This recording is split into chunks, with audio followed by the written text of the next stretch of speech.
All right, back for another live podcast, Tom. On the show today, we have Claire and we have Stephanie. Hey guys, I am Claire. I am CEO and founder of the Bright Life Coaching. Hi, I'm Stephanie. I'm a personal trainer and nutrition coach and hold people accountable, and I'm owner of Power with Food. Claire, why don't you tell us, what's your question that I know you were coming up with some crafty one last night you wanted to ask us? Guys, when you have got somebody on the fence, they aren't committing, they aren't.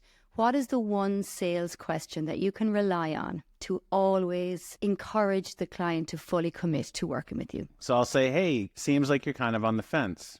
What's holding you back from giving me a no today? No one wants controversy. They want to have the ability to say yes to you. So if you start asking them, well, what's the way I can help you to say definitely not today? They don't want that, but then they can't give you a reason. If they can't give you a reason, they start thinking of, well, what are all the reasons I want to say yes? My question to people when they're not ready to jump in is what happens if you don't make the changes that we're talking about making?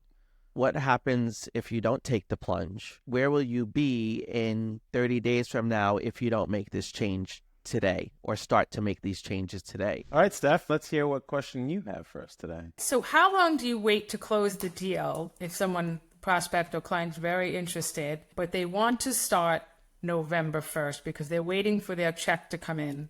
Typically depends on where you are at in your business. You're in a position where you can say no to people more often. So luckily I've been there many, many times, but I wasn't there in the beginning. And I've been in a place where I could say I only have a certain amount of spots, or unfortunately, I'm not taking clients such as you right now. If you're in a position like that, then you could say, well, let's get started when you have that check. Call me back and we'll speak to you then. What I like to do in the beginning when you're starting anything and you really can't say no, I feel like you're a good person. I've gotten to know you. I think you're good for it. So why don't we get started on October 7th and then we'll have that first payment done on November 1st. Does that make sense? Because I don't think you can really wait to start this work. You're taking a little bit of trust in that situation that you're going to work with them for 3 weeks and they're still going to want to pay you. I was always taught collect the money up front, try to get it all paid up front. If somebody needs a payment plan, help them with a payment plan. If somebody really needs it, I don't let the money be the obstacle that gets in the way from them getting where they have to be. How should we be focusing on my series different than the rest when advertising it or just doing what I normally do? If it's worked in the past, if it's not broken, don't fix it.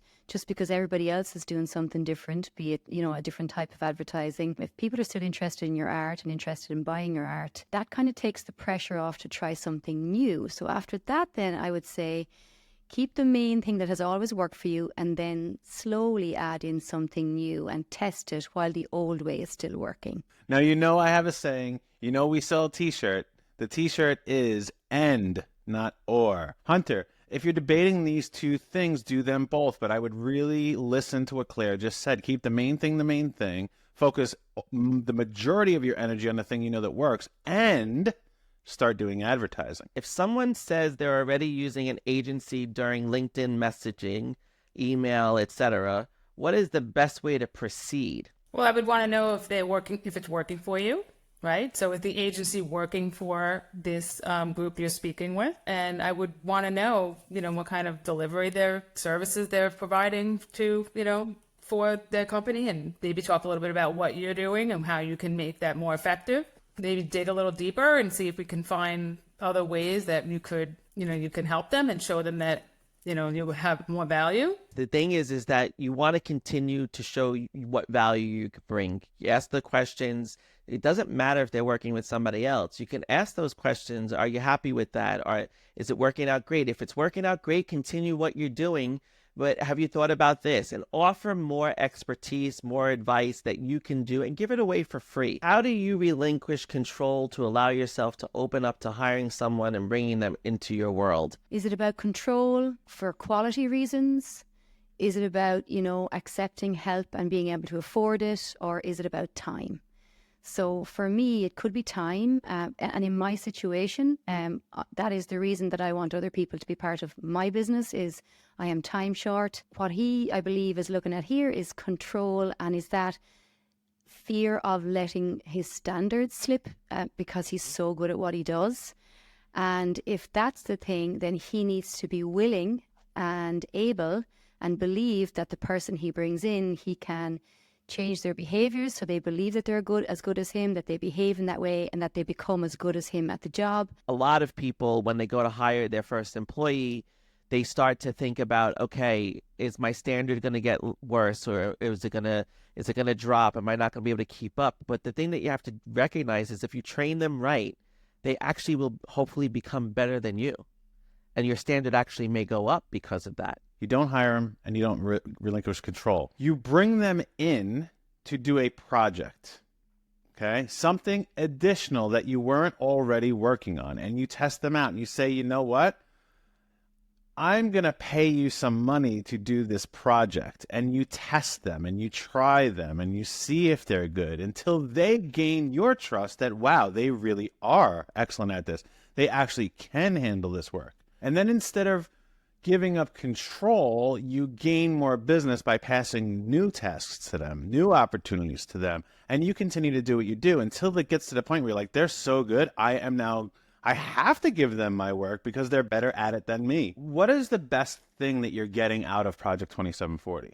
I listen to all of the replays for all of the videos for Elevate and Thrive. I listen to your sales. So I have a whole calendar. I listen to every single podcast. So it's helped me because I can't be part, but I'm still part of the team because I know that I'm taking the time out to really listen. And I'm getting a lot of value out of all of the classes. This is the first, honestly, mentorship, coaching, excellent platform that I have been on that I have been given way more value than promised. I have been given the best coaching I've ever gotten. I've been asked the hard questions, and you ask your students to sink or swim, and it's the expectation is that you swim. We're very lucky that we get to work with all of you because this has become Tom and I's purpose in life. We didn't plan for this to be a purpose. We didn't go look for, find your purpose and do that. That didn't happen. We just arrived here, luckily, because we've always done the hard work. We are truly grateful and blessed that we get an opportunity every single day to work with members of our community. And it's been, for 2024, this has been our highlight of the year. If you want to check out Project 2740, if you're a side hustler, a salesperson, as a business owner, someone who's really trying to do something and generate more income for your life and for your family, then check us out at Project 2740. We'll put the link in the description and the show notes. And check us out.